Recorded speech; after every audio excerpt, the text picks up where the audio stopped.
Adım Kadir, soyadım Önüm. 12 yaşındayım.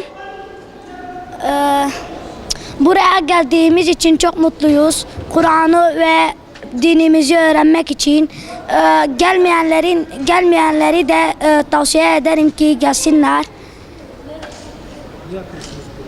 Kur'an öğreniyoruz, dinimizi öğreniyoruz. Ondan sonra Hazreti Muhammed'le ilgili bilgi öğreniyoruz. Çok mutluyuz hepimiz. Adım Yunus Seçilmen. Okullar tatil oldu. Biz de Diyanet İşleri Başkanlığı'nın başlattığı bir yaz Kur'an kursuna geliyoruz.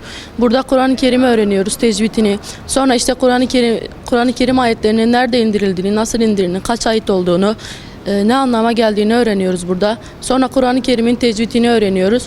Sonra da 3. ders olarak da Peygamber Efendimizin hayatını öğreniyoruz burada.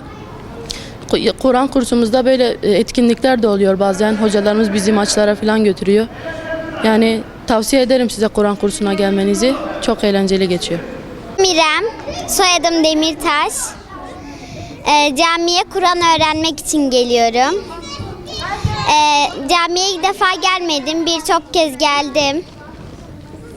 Ve camiyi de seviyorum. Oyunlar var, ilahiler söylüyoruz. Fıkralar. Bismillahirrahmanirrahim.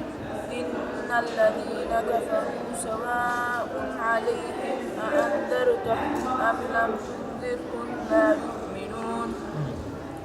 Khatamallahu alâ kulûbihim ve alâ sem'ihim ve alâ ebsârihim gişâveh.